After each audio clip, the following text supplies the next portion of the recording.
네, 이번에는 관련 내용 임주혜 변호사와 짚어보도록 하겠습니다. 어서 오세요. 네, 안녕하세요. 네, 어제 탄핵 인용 선고가 나왔습니다. 여러 가지 추측이 있었고 임주혜 변호사와 저도 방송할 때 5대 3이다, 6대 2다, 8대 0이다 여러 가지 얘기를 했는데 그만큼 비밀 보장은 확실하다. 이건 확인된 셈인 거죠. 그렇죠. 예. 헌법재판관들의 그 평의 과정은 철저하게 비공개로 비춰지는데 그렇기 때문에 언제 선고가 나올지 그 날짜, 그 시점이라던가 아니면은 이 결론에 도달하는 과정에 있어서 과연 의견 일치가 지금 안 되고 있는 것인지 만장일치인지 여러 가지 추측이 나왔는데요.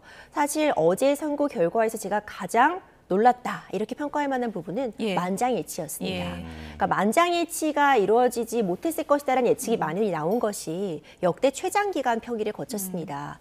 그만큼 숙고하고 있는 것이 아마도 사회에 미칠 영향력을 고려해서 만장일치를 시도하지만 지금 그것이 이루어지지 못해서 기간이 길어지는 것이다. 저도 이렇게 추측을 하고 있었는데 사실 어제 판결문을 읽어보니 이렇게 숙고가 길어진 이유는 완성도 있는 판결문을 작성하기 위함이었다. 이렇게 저 나름대로는 좀 결론이 내려졌습니다. 물론 여러 가지 요인이 있었고 평의가 길어지는 데는 복합적인 그런 요소들이 작용했겠지만 기본적으로 재판관들이 충분히 숙고하고 이 논의 과정을 거쳐서 만장일치 결론에 도달했고 국민들에게 결국 이 결론을 설명해야 하는 입장이기 때문에 114페이지의 그 방대한 분량의 판결문을 다듬고 다시 한번 논의를 거치고 단어 하나하나 숙고하고 사실관계를 확정하기까지 시간이 걸렸다. 이런 부분이 저는 이해가 갔습니다.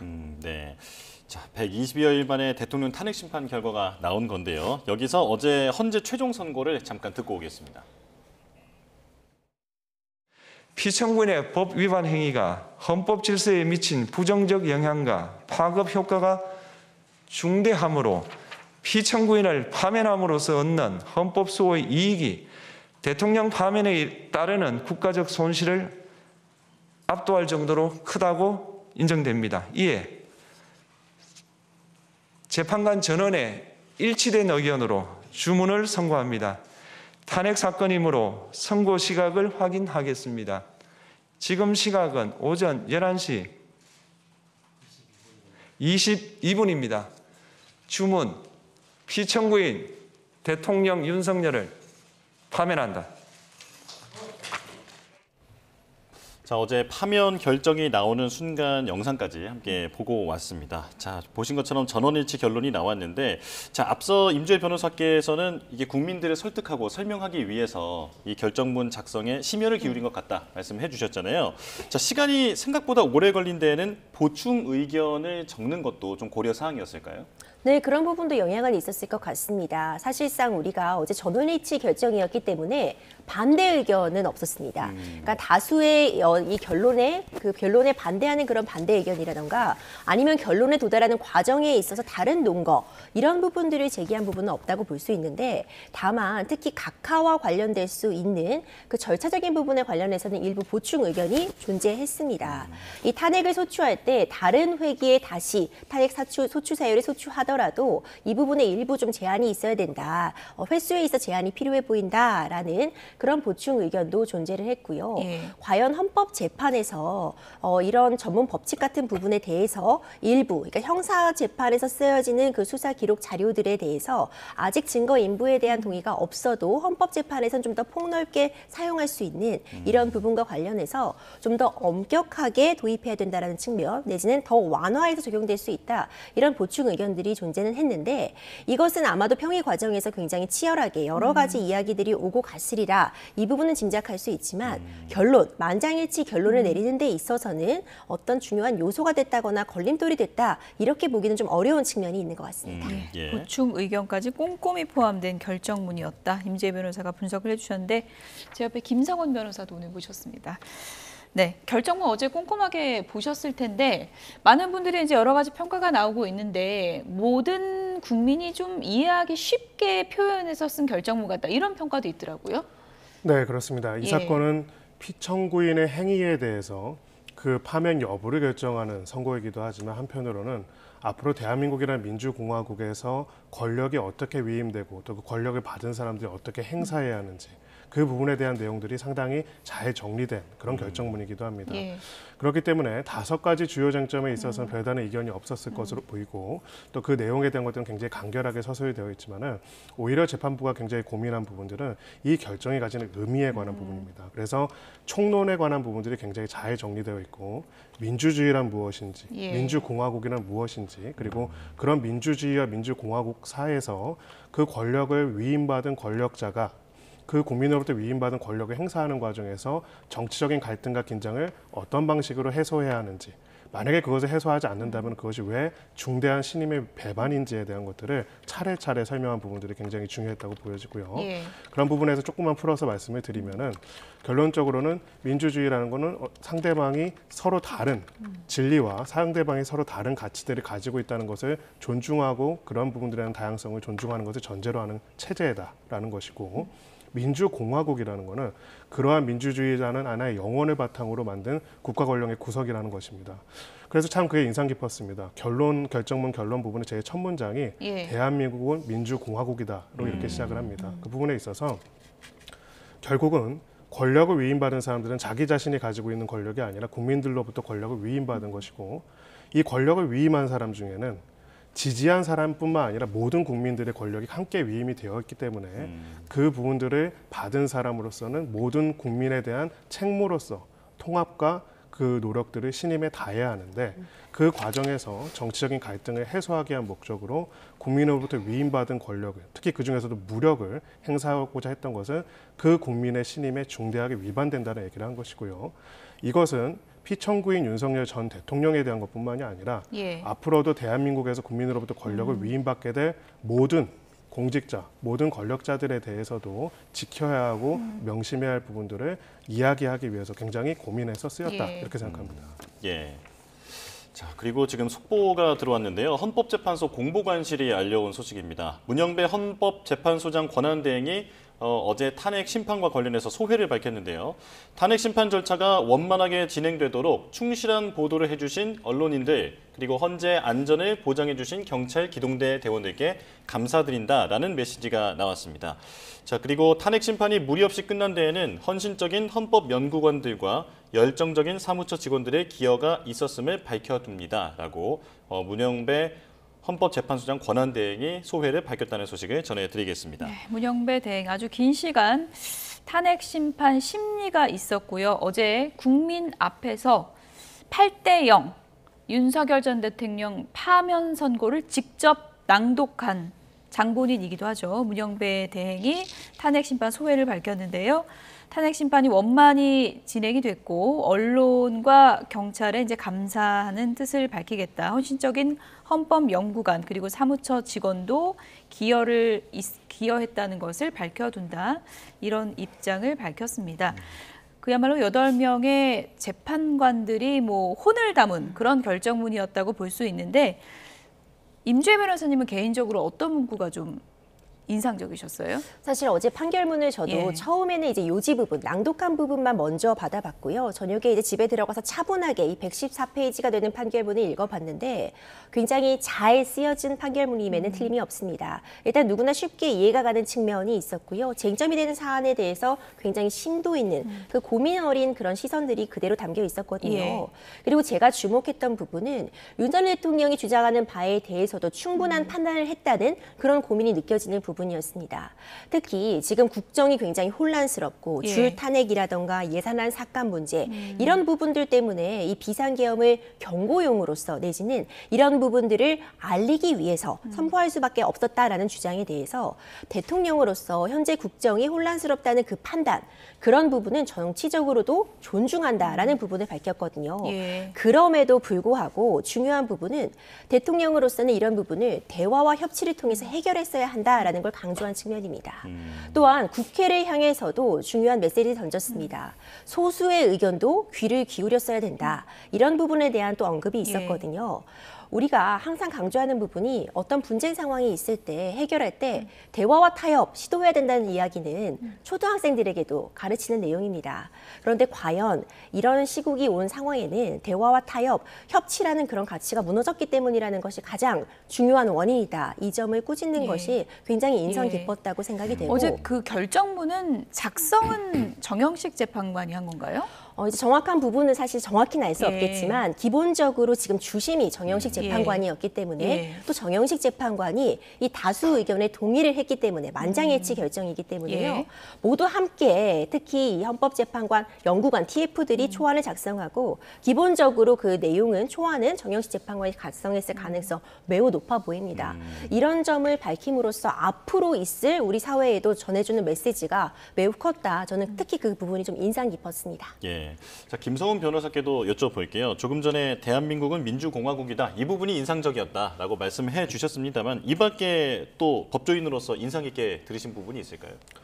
네, 바로 이제 대한민국은 민주공화국이다에서 시작해서 그 다음에 이름으로써 파면한다는 결정이 내기 전 바로 앞문장이었습니다. 국민 전체로부터 권력을 위임받은 대한국민의 신임을 중대하게 배반하였다라는 표현이었어요.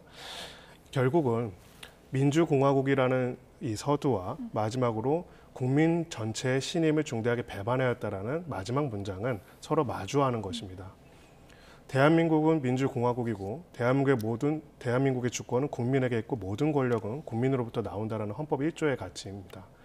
여기서 모든 국민이라는 게 사실은 굉장히 어려운 문제입니다. 그것은 우리 각자가 그 국민이기도 하고요. 우리이기도 하고요. 때로는 우리랑 생각이 다른 존재도 바로 그 국민이기도 합니다. 대통령이 받은 권력, 대통령뿐만 아니라 어떤 민주공화국에서 창출되는 권력도 특정한 사람, 특정한 정치 세력, 특정한 정치적 입장의 권력이 아님에도 그러한 권력을 받은 것을 앞으로 모든 국민을 위해서 행사할 것이라는 기대와 신임이 있음에도 그 신임만이 그 위임의 정당한 근원임에도 불구하고 그것을 위반했었다면은 그것은 굉장히 중대한 배반이 된다는 것이죠. 그런 부분에 있어서는 이번 헌법재판소의 결정문은 단순하게 피청구인의 비상계엄과 나라는 행위에 관한 부분들에 대한 판단뿐만이 아니라 앞으로 대한민국이나 민주공화국에서 서로 굉장히 다른 생각들과 다른 입장들과 다른 의견들이 부딪히게 되는데 그 과정에서 민주공화국의 공직자가 국가 권력을 위임받아 행사할 때 특정한 정치적인 입장에서 그것을 폭압적이거나 혹은 무력을 동원하는 방식으로 해서는 절대 안 된다는 중대한 선언을 한 부분들이 있습니다. 마지막으로 이 한 문장도 결정문에서 굉장히 인상 깊었는데요. 민주주의 체제는 자정장치가 정상적으로 기능하고 그에 대한 제도적인 신뢰가 존재하는 한 갈등과 긴장을 완화하고 거기에 있어서 가장 좋은 대안들을 만들어내는데 가장 효과적인 체제이다. 어찌 보면 민주주의 체제에 대해 이렇게 정의를 내렸습니다. 그런 부분에 있어가지고 결론적으로 저는 이 심판 과정에서 수없이 제기되었던 헌법재판소와 재판관들에 대한 공격, 그리고 심지어는 서부지역 폭동 사태와 같은 사법부에 대한 폭거 등에 대해서 엄중하게 경고한 것이라고 보여집니다. 자정장치와 거기에 대한 제도적인 신뢰를 이 공화국의 정치인들이 이 공화국의 법률가들이 신뢰하고 그것을 지지해줘야 하는데 오히려 그것을 허물어뜨리고자 할 때 민주주의가 붕괴될 수 있고 위험에 처할 수 있다는 것들을 다른 표현으로 굉장히 중요하게 경고했다라고 볼 수 있습니다. 이정훈 변호사가 들어보니까 결정문 보고 밑줄 친 부분이 상당히 맞습니다. 많으셨군요. 예. 구체적인 쟁점별 판단을 좀 들여다봐야 될 것 같은데 먼저 그 비상계엄의 전제요. 요건이 맞는가 이 부분에 대한 판단이 먼저 나왔는데 그 요건이 전혀 맞지 않는다 이런 판단이었던 거죠? 그렇습니다. 예. 이제 실질적 요건이라고 볼 수 있습니다. 그러니까 비상계엄을 선포할 수 있는 상황이었는가 이 부분이 쟁점으로 되는 것인데 이 비상계엄이라는 것은 전시사변에 주하는 그런 국가 위기 상태에서 시행을 할 수 있습니다. 그런데 이제 윤석열 대통령 측에서는 지금 이 상황이 비상계엄을 선포할 정도로 위급한 상황이었다라는 점을 이제 강조해 왔던 것이죠. 그로써 들고 있는 것이 어떤 줄 탄핵 문제라던가 내지는 지금 예산안의 삭감 문제 이런 부분들을 사실 문제 삼고 뭐 선관위에 대한 어떤 그런 부정 의혹 이런 부분들을 제시했는데 재판부에서는 이 모든 것들을 받아들이지 않았습니다. 이제 탄핵과 같은 부분에 대해서도 아직 그 해당 시점 비상계엄을 선포할 시점에 뭐 많은 수가 지금 탄핵이 된 그런 상황도 아니었고 이것도 절차적으로서 이런 부분들을 막을 수 있는 측면이 있었으며 예. 각종 법률안에 대해서 이제 다수당이 계속해서 통과시키는 그런 부분도 윤석열 대통령은 거부권, 제2요구권을 행사함으로써 이를 견제할 수 있었다. 이런 부분이 담겨 있었습니다. 선관위 부정선거 의혹 같은 부분에 대해서도 선관위에서도 이런 부분에 대해서 의혹을 해소시키고 관련된 조치들을 해오고 있었음에도 불구하고 지금 비상계엄을 선포할 수 있는 그런 요건은 마련되어 있지 않고 어떤 의혹이 제기되고 있는 것에 불과하지 실질이 없음에도 불구하고 이것의 위기사항을 중대하다고 인식하여 비상계엄을 선포할 수 없었다는 점을 명백히 하였는데요. 이 실체적인 요건, 비상계엄을 선포할 수 있는 상황이었다는 점에 윤석열 대통령의 의견을 모두 받아들이지 않았다. 이렇게 볼 수 있습니다. 예. 자, 그렇다면 경고성 계엄, 호소형 계엄이라는 것은 있을 수 없다라는 점을 명확히 했다라고 이해도 될까요? 네, 그렇습니다. 경고성과 호소의 목적은 무엇일까요? 우리가 정리해 보면 결국 정치적인 목적입니다. 계엄은 어떤 것이냐면은 다른 한마디로 정리하면은 무력과 군사력에 의한 국가 통치입니다. 무력과 군사력에 의한 국가 통치를 대통령이 선포할 수 있도록 한 이유는 무엇일까요? 외적이 침공하거나 전시사변 사태가 있을 때는 그것이 필요하기 때문입니다. 그럼 그 무력과 군사력은 누가 부여한 권력일까요? 결국 대한민국의 주권자인 국민 전체가 부여한 권력이고 그렇다면 그것을 권력을 받은 사람들이 그것을 대한민국 국민 전체의 이익을 위해서 그 신임 안에서만 행사할 것이라는 것을 기대하기 때문입니다. 그게 바로 중대한 신임이라고 할 수가 있습니다. 그 부분에 있어가지고 내부적으로 국민들 사이에서 정치적 갈등이 있을 수 있고 대통령조차 하나의 정파의 입장에서 다른 정파와 갈등을 빚을 수가 있는데 특정한 정치적 목적을 달성하기 위해서 모든 국민들이 위임한 그 권한을 특히나 무력의 권한들을 행사할 수 있도록 우리 헌법에서는 허락하지 않았다는 부분입니다. 이 사건에 있어서도 되게 중요했던 첫 번째 판단이 통치행위이기 때문에 사법심사의 대상이 아니다라는 것을 이제 배제한 것입니다. 대통령이라는 권한은 국민들이 주권자로서 헌법과 법률에 따라서 위임한 권한을 행사하는 것에 불과하기 때문에 그 권한이 헌법과 법률의 범위에서 벗어난다면 당연히 심사의 대상이 된다고 판단했고요. 결국 비상계엄이라는 권한도 대통령이 자의적으로 판단할 수 있는 부분이 아니라 헌법에서 정치적 목적으로 국민들에 대해서 국민들이 부여한 무력을 쓰지 못하도록 한 게 민주공화국의 기본 질서이기 때문에 이 부분은 허용될 수 없다라는 예. 판단이 내린 겁니다. 그래서 이제 비상계엄의 전제, 요건이 맞지 않는다. 이 부분이고 그리고 이제 비상계엄의 절차 문제도 지적을 했는데 국무회의 문제예요. 한덕수 총리가 변론길에 나와서 직접 증언도 했는데 정상적인 절차로 이뤄진 게 아니라는 거죠. 그렇죠. 예. 그럼 국무회의를 거치지 않았다라고 판단했다고 볼 수 있습니다. 이 비상계엄을 선포하려면 국무회의 심의를 거쳤어야 됩니다. 근데 국무회의 심의를 거쳐야 한다라는 규정은 존재하지만 구체적으로 어떤 방식의 국무회의인가가 법에 나와 있는 것은 아니죠. 예. 다만 국무회의는 이전에도 있어 왔습니다. 그렇다면 이전에 있었던 국무회의와 과연 다른 모습을 띄었는가 이런 부분에 좀 주목을 했다고 봅니다. 국무회의의 뭐 선언이나 종료 이런 부분도 없었고 이 과정에서 이 내용에 대해서 국무위원들에게 간략하게 설명하는 그런 과정을 거친 것까지는 인정이 되나 국무위원들이 이에 대해서 공식적인 의견을 표명하는 그런 절차도 거치지 않았다면은 이것은 국무회의를 거쳤다고 볼 수 없다 이렇게 본 것입니다. 예. 또 이제 비상계엄을 선포하면서 이와 관련해서 국회에 사전에 통지하지도 않았으며 이와 관련된 내용을 구체적으로 법에서 지켜야 되는 요건들을 거쳤다고 볼 수 없다는 점을 명백히 했습니다. 이 국무회의를 거쳤느냐는 사실 재판부에서도 굉장히 중요하게 바라본 쟁점이었습니다. 그것을 우리가 알 수 있는 부분이 국무회의를 거쳤느냐에 관련한 질문들을 직접 재판관들이 던지는 모습들을 확인할 수 있었는데요. 여러 가지 증언이나 진술이 있었습니다. 국무회의를 거쳤다는 취지의 그런 진술을 김용현 전 국방부 장관은 해왔었고 예. 한덕수 총리 같은 경우에는 국무회의를 거치지 않았다고 볼 것이다. 이런 취지의 또 발언들이 있었잖아요. 어떤 내용의 신빙성을 높이 볼지와 관련해서 결국 재판부에서는 국무회의를 거치지 않았다. 이쪽의 준상의 신빙성을 훨씬 높게 보았고 관련된 증거들을 보더라도 거치지 않았다고 보는 것이 타당하다. 이런 결론에 도달했다 볼 수 있습니다. 예. 자, 그리고 대통령 측에서 줄기차게 주장해왔던 문제점 중에 하나가 내란죄 철회 이 부분 아니겠습니까? 이 부분도 일단락이 된 거죠?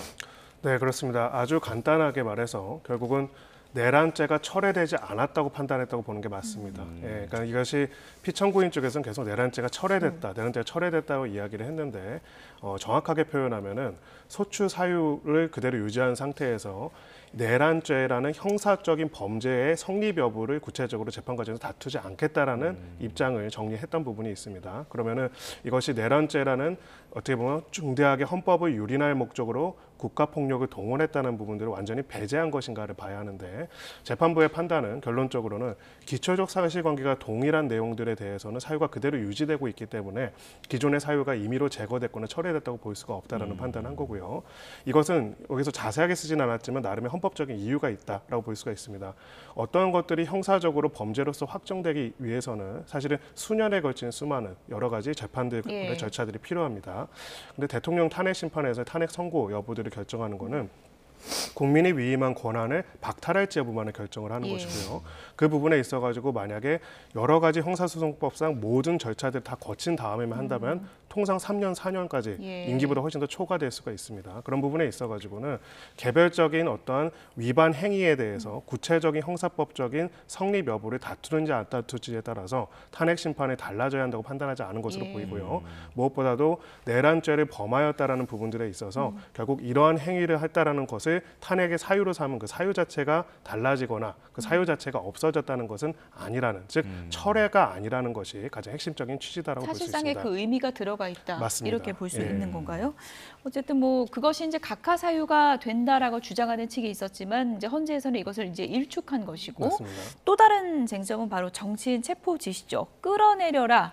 지시가 있었다는 주장이 있었고 윤석열 전 대통령 측에서는 반박을 했었는데요. 윤석열 전 대통령 측의 주장과 헌재의 어제 판결 내용 들어보시죠.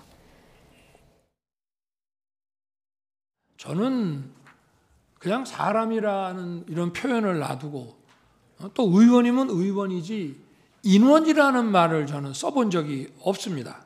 이 소추위원단과 민주당에서 만들어낸 내란 프레임으로 만들어낸 체포, 누구를 끌어내는 일, 그런 일이 전혀 일어나지 않았고 국민들에게 어떤 군인들이 어떤 억압이나 공격을 가한 사실이 전혀 없고 오히려 계엄 상황에서 경비와 질서 유지를 하러 간 군인들이 오히려 시민들한테 폭행을 당하는 그런 상황이었다는 그런 말씀을 드리고 피청구인은 육군, 특수전 사령관 등에게 의결 정족수가 채워지지 않은 것 같으니 문을 부수고 들어가서 안에 있는 인원들을 끄집어내라는 등의 지시를 하였습니다. 피청구인은 군경을 투입하여 국회의원의 국회 출입을 통제하는 한편 이들을 끌어내라고 지시함으로써 국회의 권한 행사를 방해하였으므로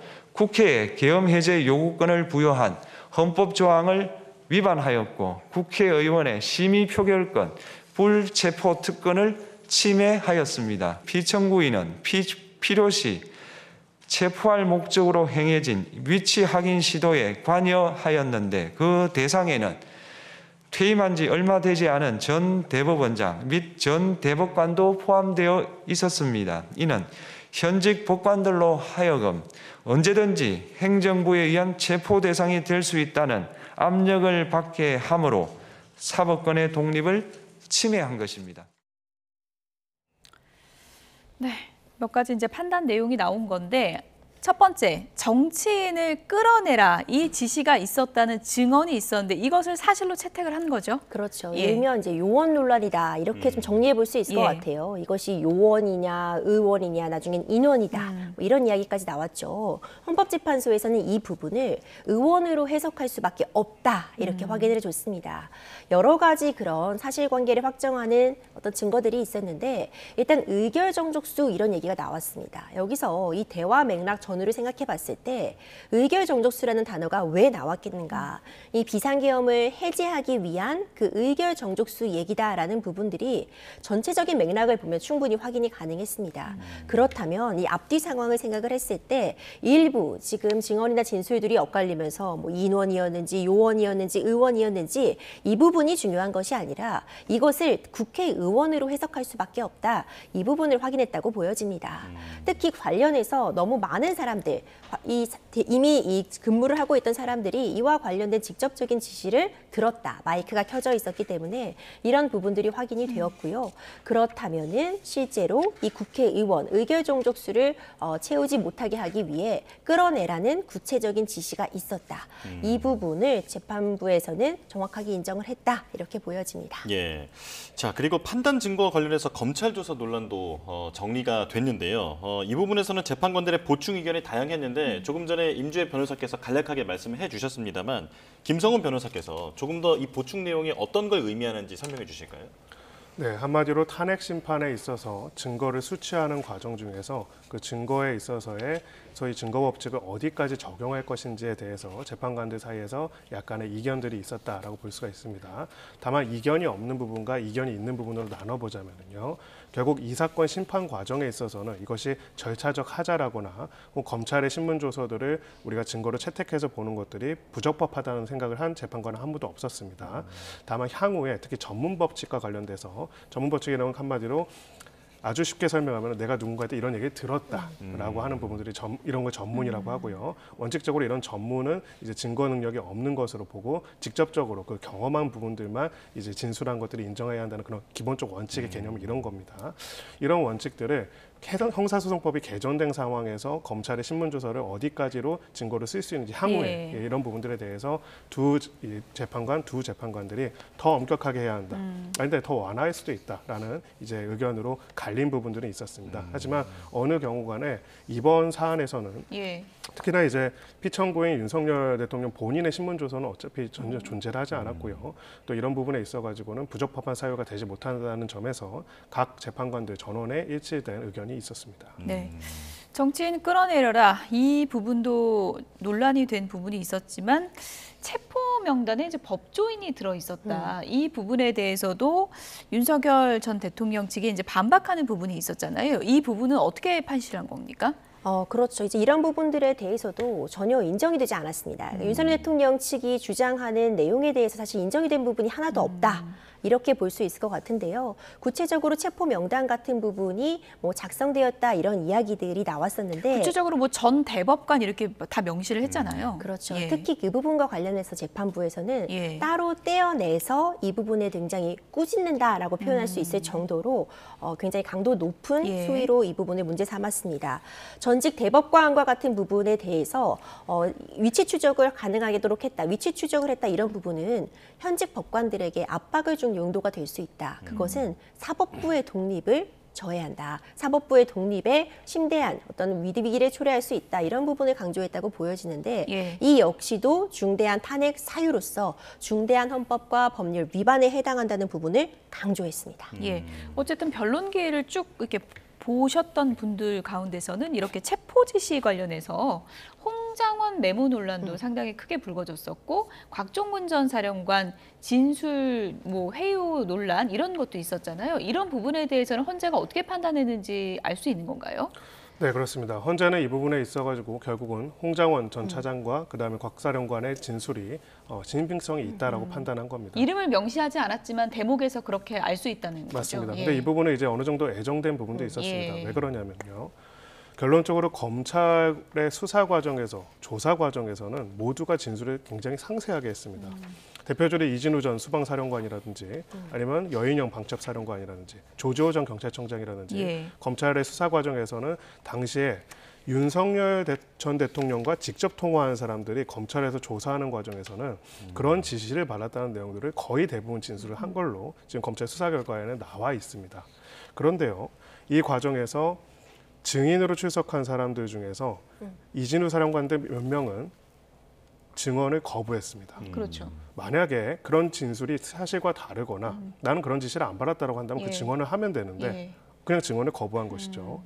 다만 똑같이 검찰에서 진술을 했던 사람들은 이 부분에 대해서는 사실에 부합한다. 직접 전화 통화를 했고 당시 그런 지시를 받았다고 이야기를 하고 있고요.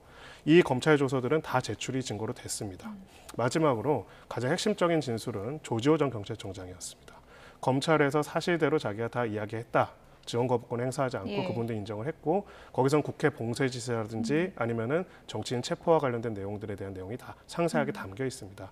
자, 그렇다면은 이러한 직접 당시에 통화를 했던 모든 사람들이 모두 다 일관돼서 명단도 거의 일치해서 이런 지시를 받았다고 이야기하고 있고 일부는 그런데 여기 와서는 헌법재판소에서는 증언을 거부하고 있다라고 얘기를 한다면은 어떻게 판단할까요? 당연히 이러한 내용들을 바탕으로 해서 이게 사실에 부합한다라고 판단을 하였다 이렇게 볼 수가 있습니다. 예.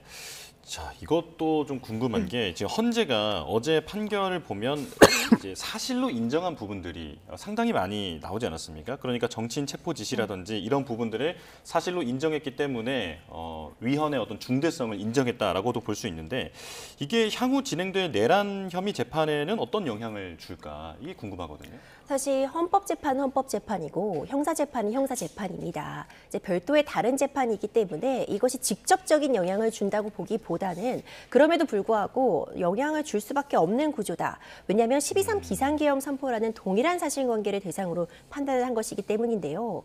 일단 12.3 비상계엄 선포가 헌법과 법률에 위반되는 부분이 있는지에 대한 결론이 어제 헌법재판을 통해서 결론이 난 것이고 12.3 비상계엄 선포는 그 자체로서 헌법과 법률에 중대한 위반 사항이 있다라는 부분까지는 확인이 된 것입니다. 하지만 이것이 형사재판에서 말하는 내란죄, 그러니까 국헌문란의 목적에 폭동이었는가, 이 부분은 이제 형사재판에서 다뤄지는 것인데요. 예. 이것이 국헌문란의 목적을 갖고 있었는지, 폭동이라고 볼 수 있는지 이제 이 부분에 대한 재판이 본격적으로 시작된다 볼 수 있습니다. 예. 하지만 역시 동일한 문제들이 쟁점으로 작용하게 됩니다. 정치인들에 대한 체포 지시, 그리고 어떤 국회에 대한 무력 봉쇄, 이런 부분들이 사실 헌법재판에서 사실관계로서 인정이 되었고 윤석열 대통령 측의 주장이 아니라 이와 반대되는 주장 측의 신빙성을 높게 확인한 점은 이미 확인이 되었기 때문에 형사재판에서도 동일한 쟁점이 영향을 줄 수밖에 없다 이렇게 보여지고요.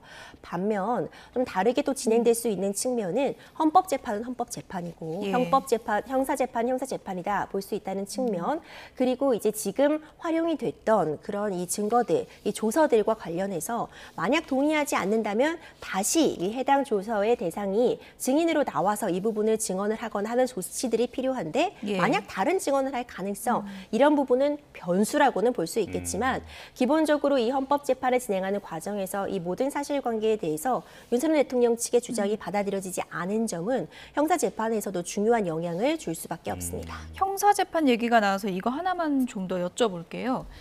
어쨌든 어제 선고에서 포고령 1호의 위헌 위법성도 헌재에서 분명히 이제 판시를 한 건데 그 포고령 1호를 누가 썼나 이 부분이요. 형사재판에 가서 지금 김용현 전 장관 측과 윤석열 전 대통령 측의 진술이 엇갈리거나 공방을 벌일 가능성은 없습니까?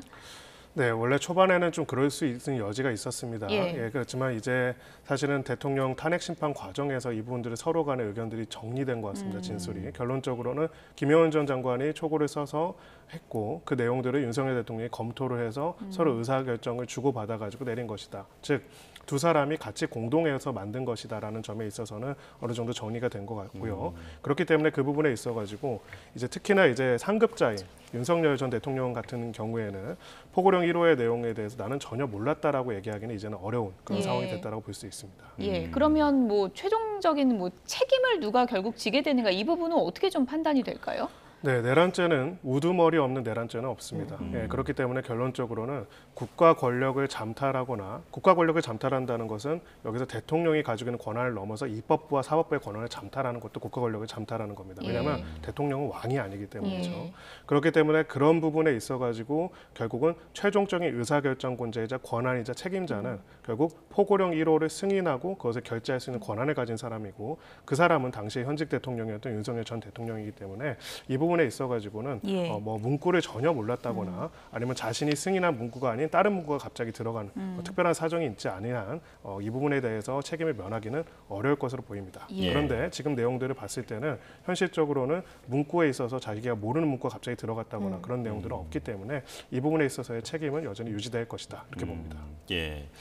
자, 이렇게 어제 오전 11시 22분에 윤 전 대통령이 파면되면서 대통령직을 상실하게 됐습니다. 이제 관저를 떠나야 하는 상황인데 어떤 구체적인 일정이나 이런 건 정해지지 않은 거죠? 어제 판결 선고가 있는 그 시점부터 전직 대통령이 됐습니다. 그렇기 때문에 사실 관저는 바로 떠나는 게 맞는 거죠. 다만 당연히 짐을 정리하고 이런 부분들을 좀 안보 문제라든가 보안 문제, 경호 문제를 정리할 필요가 있기 때문에 시간이 주어집니다. 박근혜 전 대통령 때도 이런 그런 정리할 수 있는 시간이 충분히 주어졌다고 보여지고요. 지금 여러 이야기들이 나오고 있는데 아마 지금 그렇게 오랜 시간이 걸리지 않고 다시 나와서 관절을 나와서 이제 사가로 이동을 하지 않을까 싶은데 딱 정해진 어떤 기한이라던가 그런 부분이 따로 있는 것은 아닙니다. 지금 뭐 서초동 사저로 가는 것인지 아니면 제3의 다른 장소로 가는 것인지 그 부분도 좀 뭐 고민할 필요가 있는 것 같다 이런 내용도 전해지고 있는 상황인데 전직 대통령의 예우는 이제 다 박탈이 되는 건데 경호는 계속 되는 건가요? 네, 경호와 경비만 예. 일정 부분 안에서 이제 유지가 됩니다. 뭐 이유는 지금 전직 대통령 애우에 관한 법률에서는 결국 임기 중에 탄핵이 돼서 파면이 된 경우에는 모든 애우를 박탈하는 내용이 명확하게 규정이 되어 있고요. 예. 다만 이제 국가적인 이익 사원에서 상당히 많은 국가 기밀들을 알고 있고 안보상 중요한 내용들을 알고 있는 부분들을 고려해서 경비와 경호만 10년 동안 유지되는 내용들을 두고 있습니다. 하지만 이제 이 부분은 이제 그 외에 나머지 모든 애우들은 박탈된다 이렇게 볼 수 있습니다. 예. 자, 이제 이렇게 조기 대선 전국이 열리게 됐습니다. 파면된 만큼 60일 이내에 조기 대선을 열어야 하는 건데 이 구체적인 규정을 좀 설명해 주실까요? 그렇죠. 이제 굉장히 바쁜 시계가 돌아가게 됩니다. 지금 어제 있을 탄핵 선고가 결국 내려졌기 때문에 60일 이내에 조기 대선이 치러져야 됩니다. 그렇다면 6월 첫 주에는 치러져야 되는 그런 상황이고요. 후보자 등록부터 해서 선거 일정, 이 준비 과정들을 고려하면 굉장히 빠르게 진행이 돼야 됩니다. 특히 한덕수 권한대행 같은 경우에는 이제 10일 이내에 선고일을 지정해야 되는 그런 의무를 부담하게 되는데 예. 아마도 다음 주 안에, 다음 주 초에는 이 선거일을 구체적으로 공지할 가능성 매우 높아 보이고요. 예. 그렇다면은 결국 뭐 당내 경선에서부터 후보자 등록, 선거 일정 이런 모든 부분들이 굉장히 빠르게 돌아갈 수밖에 없는 일정이 촉박한 상황입니다. 네, 지금 나오는 내용으로는 6월 3일이 유력하다 이렇게 전해지고 있는데 최종적으로 어떻게 확정이 될지 좀 지켜봐야 될 것 같고요. 끝으로 이거 좀 여쭤볼게요. 지금 여러 뭐 잠룡 가운데 광역단체장들 있잖아요. 그러면 보통은 대선 나오려면 다 사퇴를 해야 되는 건데 규정이 어떻게 되어 있는 건가요? 네, 기본적으로는 이제 예. 공직선거법상 이제 후보자로서 등록해서 출마하고자 한다면은 지금 일단은 날짜에 따라 조금 다르기는 한데요. 늦어도 이제 다음 달 4일까지는 사퇴를 해야 한다라고 볼 수가 있습니다. 그러니까 선거 일정 그 투표 등록하기 일정 전부터 이제 사퇴를 해야 하고요. 이것은 우리 법 체계랑도 이제 관련이 있습니다. 즉 국가공무원법상 정치적 중립 의무를 이제 관련돼서 이제 각 단체장들은 지고 있는데 후보자로서 정치적인 활동들을 하기 위해서는 당연히 거기에 따라서는 그 직을 내려놓을 필요가 있겠죠. 그 점에 있어가지고는 일정 기간 내에 사퇴를 해야 하기 때문에 예. 어제만 하더라도 그 제가 들은 뉴스로는 일정 광역단체장이 자기가 사퇴할 것이다라고 선포하기도 했다라고 하기 때문에 예. 아마 적어도 다음 주 정도에서는 그 부분에 홍준표 대해서 대구시장 얘기하시는 맞습니다. 거죠? 그래서 제가 네. 뉴스가 다 난 거니까 말씀하셔도 네, 됩니다. 뉴스가 났지만 혹시 그 뉴스가 또 잘못됐을까봐. 네, 예. 그래서 이제 그 부분에 대해서 이제 그 다음 주부터는 구체적인 출마 예정인 예. 광역단체장들이 사의를 표명하거나 구체적인 사퇴 시점을 정하는 네. 시점이 나올 것으로 보입니다. 다음 주부터 이제 조기 대선 시계가 빠르게 돌아가겠군요. 지금까지 김성훈 변호사, 임주혜 변호사 두 분이었습니다. 고맙습니다. 고맙습니다.